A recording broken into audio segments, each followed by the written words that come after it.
Good morning. It is Tuesday and it is November the 10th. And yesterday in the face-to-face class that meets Monday, Wednesday, and Friday, I started a lecture for Chapter 7. So this is the first lecture for Chapter 7, okay? Chapter 5 is a short chapter, and that one is completed, and that one should also be up on Canvas, and that you can access my YouTube channel. And then Chapter 6 is finished. Now, I really, really, really want this third exam to be taken before we leave for Thanksgiving. I think because we'll have the bulk of the material covered, and I think that it would just be one less thing that you have to worry about over Thanksgiving. So that's my thinking. It could be a Friday, Saturday, and a Sunday that you take it, like the 20th, 21st, 22nd. I really don't know. But I don't want to run it into the 23rd and the 24th too closely, because I do anticipate some of you will be going home a little early. So I think it would just be better if we can get it done, get it out of the way. Now, I'm not going to compromise the material, and the review and everything will be on the up and up, and I will be available to answer questions. We probably will not do a Zoom review, but there will be a videotaped review. So let's get started. Chapter 7 covers language from home to school. Now, what that means is we're going to be looking at the language that the child uses at home in comparison to the language that they have to learn at school, and the difference between the language usage in two different environments. Now, some children will have a language enriched, very stimulating environment at home. Some children will have the opportunity to go to a preschool program. They'll have the opportunity for kindergarten, which I do believe in the state of Indiana, and I need to check this, in the state of Indiana, that kindergarten is not mandatory. You don't have to send your child to kindergarten. And as we know, kindergarten is all day. So think about the child who's been at home for 6 years. They didn't go to preschool, they didn't go to kindergarten, and now all of a sudden, at the age of 6, they're in the first grade. So the language that they have been learning at home is different than the language that's learned in the classroom in terms of the language usage, vocabulary, receptive language, expressive language. Now, a child cannot give you more language expressively than what they've been exposed to. And if you look at page 107 on the PowerPoint, the first bullet says, we would not expect a child's speech and language abilities to be better than the models that are predominantly exposed to them. So if a child has had very limited exposure to language models, for example, their language usage could also be limited. That's what that means. You can't expect them to use language that they haven't been exposed to. And we also know that children are learning that language from people that are in their environment, excuse me, and people that they see frequently, and people who hopefully care about them and influence them. And we know that the language at school is very different. So sort of some of the demands that children have placed on them as they begin school is certainly the peer pressure that we hear about. But Wilhelm in 1994 published some research or a paper that suggests that schools are the dominant force in the socialization of children. Going to school is the dominant force in the socialization of children. And the influence of that socialization many times is greater than the influence of the parent as the child gets a little bit older. Now, as the teacher in that classroom, and many of you want to be regular ed teachers, special ed teachers, because you're going for that dual certification, and you get so excited about that teaching position, and you go in early and you get your classroom ready, and you have all these plans and all these neat ideas, and you are just so excited on the first day of school when these little kids come in, and you're just so ready to change the world. But keep in mind, and I was there too as a speech pathologist, I had things in my room, and I made all kinds of different activities. It it was absolutely just an exciting time for me. Now, I will tell you, my first speech job was back in the 70s, the late 70s, and it was a couple of years before IEPs came out. So that's how long ago it has been. But I started working before there were actually these IEPs they were all handwritten. They were all handwritten, and now we know that they're all computerized. But you, as the teacher, can't meet all the needs of the child. And that was never the intent of school. We have to have that collaboration from families, from parents, from the significant people in the child's life. You can't be everything to all children. So be careful. And you want to do that because you're a caring person, you're a giving person, you have a desire to teach young children, and those are all great, great qualities. Be careful. I can speak from experience with that, how you get so sucked in because you want to make that big change. And I guarantee you, you will make significant changes because nothing you do is ever wasted. Anything you do is never wasted. If you do nothing, yes, but anything that you do, anything isn't wasted on a child. So always keep that in mind. We know that culturally things are very different now than what they used to be when I was first in the public school as a speech pathologist. And according to the textbook, of the total population, 8% of people have limited English. Now, that limited English, as we talked about in a previous chapter, can contribute to uh, um, not getting a good job, not getting good pay, not being able to pay your bills, um, maybe not getting medical care when you need it, um, poverty. I think that would be the ultimate, would be the poverty. Now, so our kids coming in with a different language have to learn English, and then they have to learn the curriculum in English. And that's hard.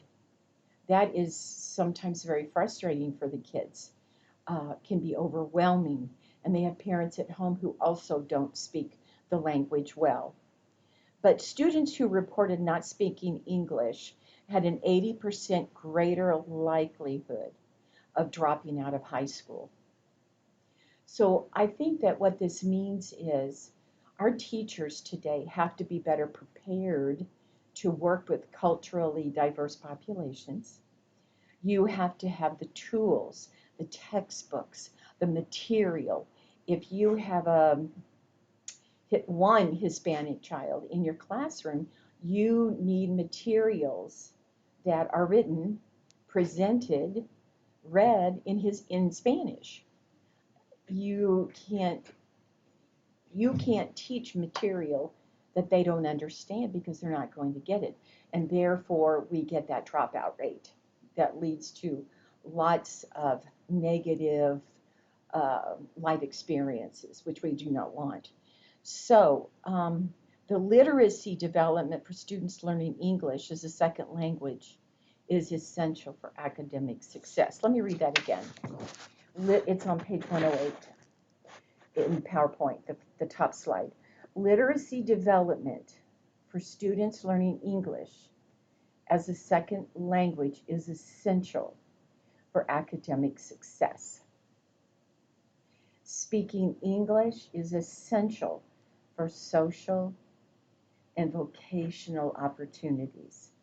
So you as a teacher, you have a big job on your hands to work with families that are here in our country and they want their children to be successful. So you may have to go to the administrators, to the school board to get the help that you need in order to teach these children. They all deserve good education. The children aren't here because they got on an airplane and came here, or they got in a boat or a bus or whatever. They're here because their parents are here. Someone brought them. So we have to think about how we can change our practices as teachers in order to be more prepared to teach our children who are culturally diverse.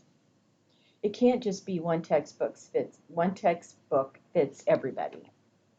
So now the language in the classroom. Okay, there are three forms of language that children encounter in the classroom. They have the language of academic subjects, the language of behavior management, and the language of personal identity. Now, all three of these forms, they're going to be hit with probably the very first day of school.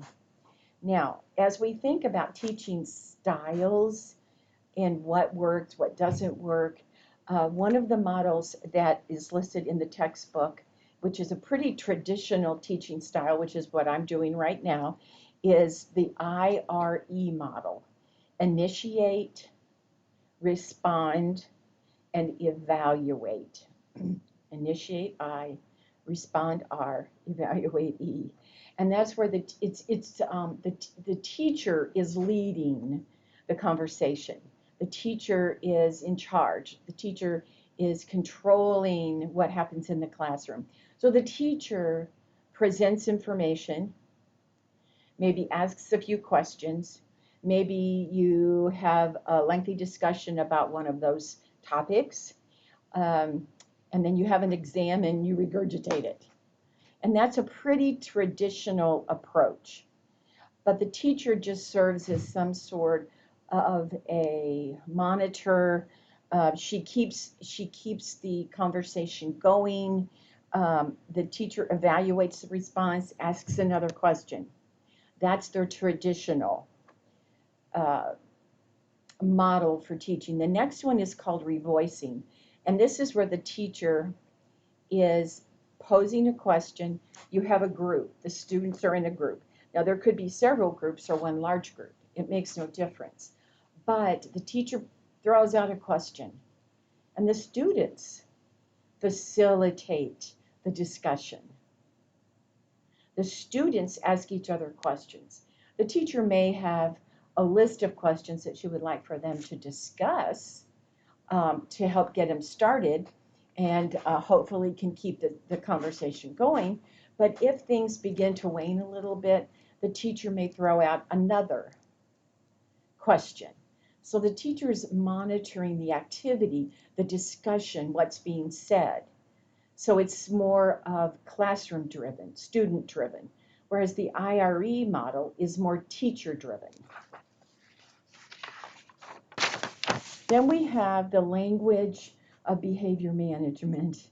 Now, if you go back to operant conditioning, you're probably going to be using some strategies for operant conditioning. You're going to have kiddos who are in your classroom who have never been taught boundaries. They've maybe been told no, but then somebody gave in and they've been able to do whatever they wanted to do, and they don't like being told no. They don't like the parameters that you put into place in the classroom. So this is the language of behavior management, the language of control, teacher expectations. Nelson in 1985, an article refers to this as this format as the hidden curriculum. Kiddos are going, no, you want me to do what? No, I don't want to do that. And so they're going to push every button and challenge you all day long. So kiddos come to school with very poor behavior management skills. Not because they want to be bad, because I don't really think that for the most part children want to be bad. They may have extenuating circumstances that cause them to react in a certain way, and based on the reinforcement or the punishment, think about operant conditioning, that they're presented with, then we get behaviors that are not very pretty. So you may have to go back to let's put up some room rules. You'll raise your hand. You keep your hands to yourself. You don't take your neighbor's property. You sit in your seat. Whatever you as the teacher think is important. Now, sometimes it's also something that drives us crazy. What is it? What's the one thing that the students do that I just can't tolerate? And maybe it's tapping their pencil on a desk, or maybe it's talking out loud and not raising their hand. Whatever it is, you as the teacher have to decide what pushes you over the edge. And so that would be included in your rules. And then, so the children know the expectation. It's predictable. Also, you can put up a schedule of what's going to happen that day and check off each item that you actually get through. So they know, okay, we've already done this, and we can see the end in sight. We know what's coming. We know what's expected. There are many times that transitioning for children is difficult, especially our kiddos who've been diagnosed with autism spectrum disorder. And moving from one location, the classroom, to the hallway to get in line to go to the bathroom can be overwhelming and can trigger a meltdown, mini meltdown. And so those transitions are difficult. So the more predictable things are in the classroom, I think the easier that transitions are for children. And it's not just the ASD children, it's anybody. So therein lies my phrase: consistency, structure, and routine equals predictability. So that list of rules is consistent. You've structured it, it's a routine, and it's predictable. The child cannot say, well, I didn't know. Well, it's up there. And if you let the children help participate in making these rules, they've got to take some ownership for that. Also, if you have that schedule up there, they know what to expect. The rules, they know what to expect. And so when something comes along that's a little unpredictable, or it's a little out of the ordinary, somebody pukes in the classroom or something, that's kind of sends some kids a little over the edge with what happened, the seeing it happen, smelling it, the disruption in the classroom, whatever. Then sometimes it makes those situations flow a little bit better. So our children come to school many times with poor language of behavior. Now, if they have parents who are teachers, that's going to help a little bit. The language of personal identity is the third form, and that's when we do show and tell. You tell the children to bring something to school that they really like, or it's exciting, or it's new, and they want to share it with the classroom. Think about the child who's the youngest of four, and that child is scrambling for every crumb on the plate, or they never really have an opportunity to finish a conversation or finish telling a story or something that they think is really neat because the older siblings are always talking over them, or they just leave the room. And so that the youngest child is maybe left feeling like they don't like them, or it cuts into self-esteem a little bit. But when they have this language of identity and you've given them an opportunity to talk, they feel important. It helps build some confidence. Um, it makes them feel that you're interested. Now, and so we have to, as the teacher, we have to give them the opportunity to speak about a different culture, a different language, different traditions within their family. So we have to be tolerant of that. And of course, we want to treat everyone equally. Those biases we have to put to the side, even if we have some. Um, but I think we're becoming a far more tolerant country for sure. Also, they learn a different set of vocabulary words. The knowledge base is different in the classroom than it is at home. We are developing new vocabulary, new ways to solve problems. Um, we have rules, we have expectations, and typically it takes a little while, and the honeymoon goes on for about, I don't know, a week, 10 days, and then you get to see some of the kids as they really are. But if you've got those rules and some of those expectations in place, you're helping yourself out a lot. More the more talkative a child is, the better they will be academically. We've talked about how important it is talking to children. It doesn't have to be reading an encyclopedia, although we don't even have encyclopedias anymore. That was a pretty antiquated term. You know, my daughter had this beautiful set of encyclopedias, and I love them, and I like to go, and some days I would just pull an encyclopedia out and just read, and you know, it's just such a wealth of information. And I donated the whole set, which was pristine, looked brand new, to Motivate Our Minds here in Muncie. And it's a program that was started by Mary Dollison, and she's a special ed teacher, or was she a regular ed teacher? I'm not sure. But anyway, she's an educator, and she's still here in Muncie. She has since retired from teaching, but she started a program for after school children, and they were in neighborhoods that weren't quite as equipped to deal with after school situations. I won't say that these were impoverished neighborhoods, but some of the kiddos, if they didn't go to the center and get after school help, they would be running the streets. So it served two purposes: to help the kids academically and also to give them a place to go to maybe stay out of trouble. But I donated the encyclopedias to Motivate Our Mind. But there still have been times that I think, oh, golly, I wish I still had those. But, you know, they take up a lot of space.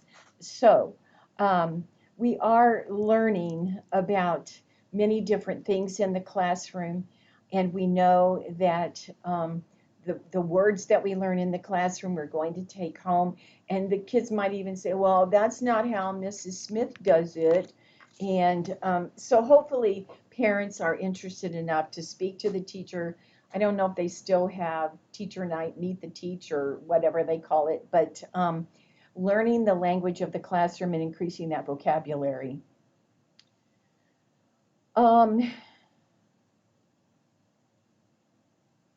We know that written language comes into play around the age of 6 or 7, and of course our kids are writing their names.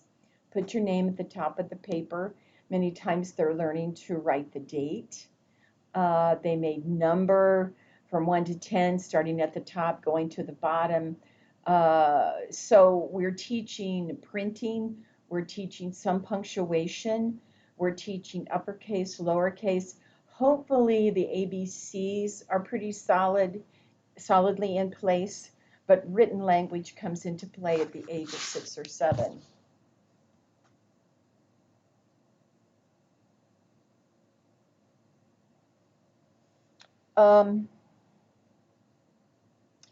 As the child moves through the school years, they learn less common words.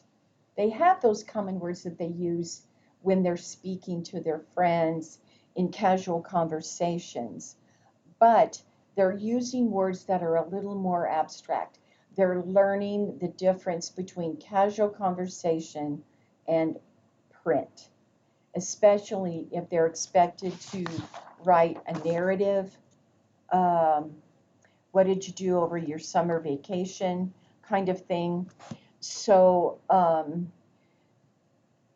we would expect, all of us, you included, if you're writing a paper, I would expect that your language, written language, might be more formal. For example, if I was writing a paragraph about an intake, that appointment that I had with a parent, and I'm going to put down some information that this parent shared with me, rather than say, mom said that Billy's speech is really hard to understand, especially if he's excited. I might then switch that up. That's casual conversation. Mrs. Smith reported that her son Billy's spontaneous conversational speech is highly unintelligible. Do you hear the difference between that casual speech and something that's a little more formal? And as the child progresses through the school system, we would expect to see some more formal written language. The 3 primary influences that impact acquiring new words and learning their meaning is direct teaching from the adults, the significant people in your life. Now that could be direct teaching from the classroom teacher, that could be direct teaching from mom or dad, that could be direct teaching from an older sibling, but some adult is presenting the language models that will help facilitate the acquiring of new words.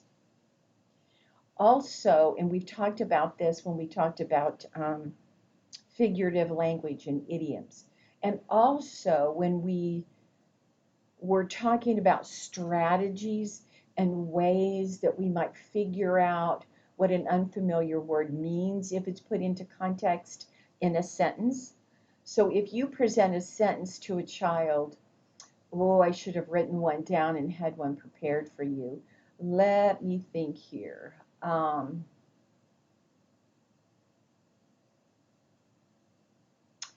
can't think of anything right off the top of my head. But when we put a word that is maybe unfamiliar to us, when we hear a word that's unfamiliar to us, somebody's talking, we're listening to a speech, we're listening to somebody present something, and there's a word that they use, and we're not quite sure what it means, but they use it in a sentence, and we go back and we can figure out what that word means based on context. When we're teaching figurative language, and remember, idioms are the most commonly used or frequently used pieces of figurative language, we want to teach that figurative language, that idiom, in context in a sentence, because it helps you to figure out the meaning. And when we're teaching English language learners idioms, because we use them all the time, and so they will hear them frequently. So when we're teaching the meaning of an idiom, we want to put it in context so they can begin to get some sense of what it means. So we're using clues that are from the context of the words. Also, the ability to use existing morphological knowledge. Now, what's a morpheme? I hope every single one of you can answer that question. A morpheme is a unit of meaning. The word shoe is a unit of meaning. That's a morpheme. If I say the S sound, that is a unit of meaning. If I bind that S to shoe, shoes, two morphemes, because I've changed the word shoe from singular to plural. Shoes. The ability to use existing morphological knowledge, such as prefixes and suffixes, to figure out the meaning of new words. So, for example, excuse me, little dry. So if you know that,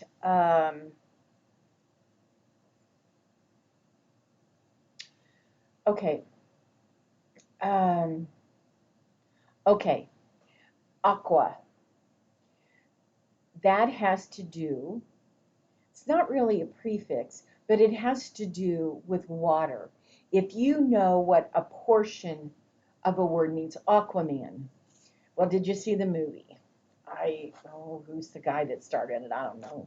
Tall, long hair, kind of looking, uh, married to, this famous musician's daughter. It tells you how much I pay attention to that. But aqua meaning water related. Aquaman, it's a man who lives in the water. If you know some of the prefixes or suffixes, and mainly uh, prefixes, like the word unicycle. Well, if you know una, one, if you know tricolor, when I go to replace my ink cartridge for red, blue, and yellow, it'll say tricolor on the box. Tri, meaning three. So if you begin to pick up on prefixes, then you're going to have a better way, an advantage to figure out what a word means. Children typically use the dictionary around the ages of 7 or 8. I bought my grandson River a dictionary before school started this year. He's homeschooled, and I have a dictionary, and I think I showed it to you one day. I want him to know how to use a dictionary. There are, in some cases, multiple definitions in that dictionary for those words. And it's important that that a child realizes there's more than one meaning. Now, the meaning may be really strange to us, but it's the most uncommon, because in the dictionary, the most common definition will be at the beginning of that definition. So using the dictionary, I don't use the computer when I go home, believe it or not. I don't even know where my phone is right now, but sometimes when I'm doing the crossword puzzle at home, I'll ask Siri, oh, what's the capital of Pakistan or something. But, and I have a dictionary sitting there when I do the crossword puzzle, and I will frequently look words up. So we have to make sure they understand that words have multiple meanings. We use context of a sentence to figure out the meaning of other words. And that is a strategy that probably will have to be taught or bring it to the child's attention. I think it's pretty easy if you have an activity that facilitates that learning. It's easier for them to pick up on those situations when they come across them later. So they'll use their base of knowledge to figure out the meanings, okay? We also know that fast mapping, and we've talked about that before, how we categorize, we group words, we put them into a list of similarities. That fast mapping helps give us a big boost to vocabulary development. If I have a child that's language delayed, I may incorporate a behavioral objective for fast mapping to increase some word knowledge very quickly. Also with reading, and I may have said this before, comprehension is a big part of reading. Of course, you have to know what you read. But if you have difficulty reading and you don't have good decoding skills, your base knowledge of letter sound association isn't good, it's going to take you forever to read an 8 to 10 word sentence because you're having to sound out or attempt to sound out the majority of the words that you're saying. So by the time you get from the beginning to the end, you don't even know what you read because you had to work so hard to read those words. That foundation is not solid whatsoever. So teaching a child to maybe read or look at words or think about words in chunks. You're sorting some words out. Today we went outside and played on the swings. My friend fell off and broke his arm. You're chunking information together. If you do that, it may help facilitate some comprehension. But chunking is a way to help us organize words. Sometimes in semantic features, it's sometimes a way that we can retrieve information. Now remember, I've talked about this from the very beginning of this semester. You cannot separate language from cognition. Cognition and language run pretty parallel. And then you throw in perception. Now, if you remember what perception is, how do you perceive something? How does it appear to you? What do you think it is? The example that I probably used was ringing the doorbell and the bell on the oven timer. Your experience tells you, oh, you acknowledge the sound. I'd had that experience with that sound before. I know it's not the oven timer. I don't have anything in the oven. It's the doorbell. So we throw in perception, language, cognition, and perception. Oral communication is the storage and retrieval part, and that's developmental.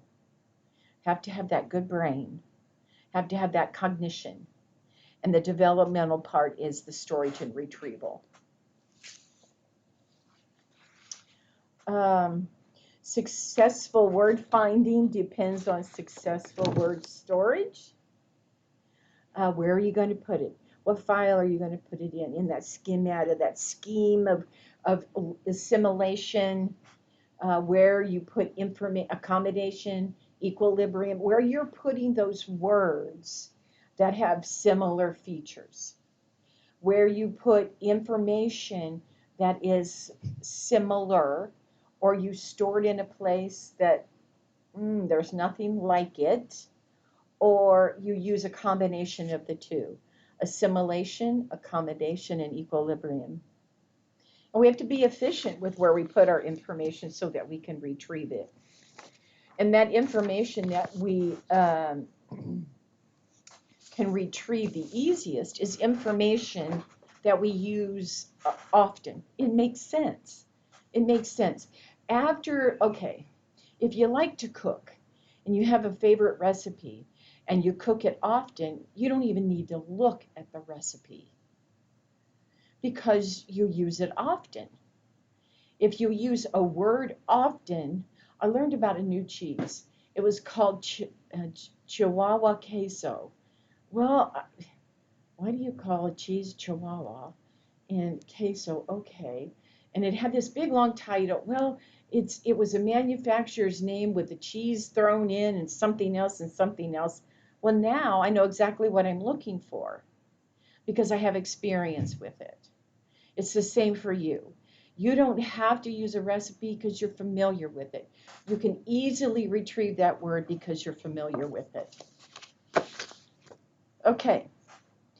As we continue with vocabulary development, there are strategies that we use for word retrieval, how we can pull that information from our brains using semantic categorical information, meaning, the meanings of words. Remember, semantics is meaning, categorizing words by meanings or similar meanings, using externally provided auditory cues, including the phonological structure of words. In therapy the other day, my student was working with an adult neuro client who'd had a stroke, and they were working on word recall. And she worked on words that were similar: chair, sofa, table, lamp. They were all similar and semantically related by furniture. And she was having the client remember them in sequence, in the order that she presented them. If the individual was having difficulty, let's say, remembering the fourth item, and let's say that it was chair, and she could tell that, okay, this person's really trying, and the word's just not coming, and she didn't want him to struggle too long, and so she might do chair. Give him a cue, an auditory cue, and also visual cues. She may have written the first sound down, not C, not in chair, not C. It's not a share, it's not a care, it's a CH sound. So she might write CH on the whiteboard. And she may give both an auditory and a visual cue, depending on where the individual is in the learning process. I will tell you, the more that a child knows about life and language, the more skillfully they'll identify the components of dictionary definitions, the more words that they'll be able to use, their vocabularies will be bigger. Now, experiences. Now, I'm not talking about taking a European vacation, or wasn't that a Chevy Chase movie, A Christmas Vacation, or Wally World. Oh, that was the good one, Wally World Vacation. But I'm not talking about an elaborate, expensive vacation. I'm talking about maybe going to a park, talking about uh, different types of animals, going to the library, and maybe getting a video on another country, and talking about it. It's experiences. It's not spending money that you don't have to go someplace. Going to the children's museum, going to the library, going to the grocery store, and having the child help you select the items, and then maybe you're going to make a cake, and you get the box cake. I don't make them from scratch. A box cake, again, icing, and you read on the box what ingredients that you need, and maybe the recipe calls for you have to whisk the eggs. Well, what's whisk? And what is a whisk? And it's that kind of thing. Now, if you can go on nice vacations, That's wonderful. But it doesn't have to be something as elaborate as that. But give them something to talk about. Give them something that's new, that's different. Early definitions are typically concrete and personal, and the child's going to talk about things that are important to them, new for them, familiar to them, what they're interested in.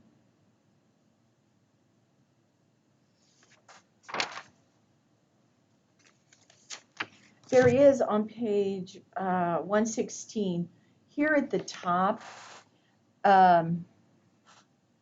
whoops, got to go in this direction.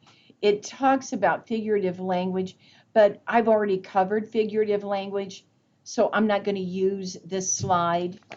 And then the slide that's below it is on poverty, and we've already talked about poverty, so I'm not using those two slides. So then we move to 117.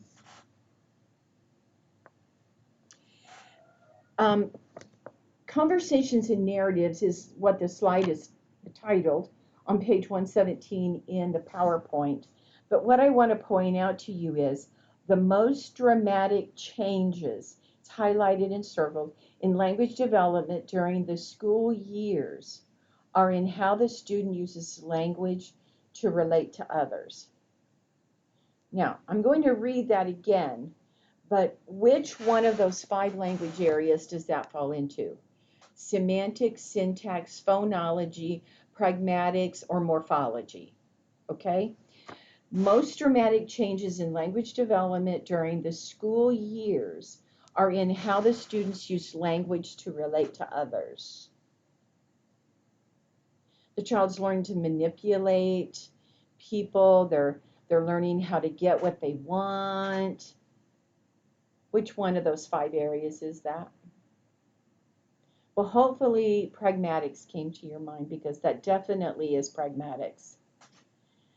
They are learning to adjust their language to the audience that they're speaking to. We do it too. When you are talking to your friends, you may be using more slang, you may be using words that you wouldn't want your mama to hear. And so we adjust our conversational vocabulary. By the time the child is 11 or 12, he is able to discuss abstract topics and ideas. At 11 or 12, just think of the brain and what the brain is capable of doing. It's just truly amazing. I want to get started on gender differences here a little bit, because it's really just kind of fun information.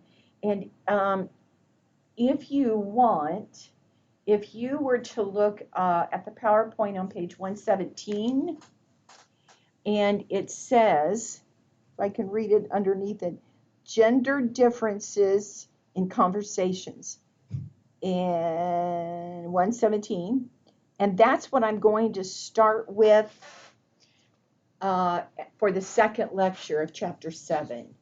The second lecture in chapter 7 will be gender differences in conversations. The differences to how boys talk and what they talk about, and girls, and how we as parents or adults talk to boys and girls. And that will be the next section. Okay? All right.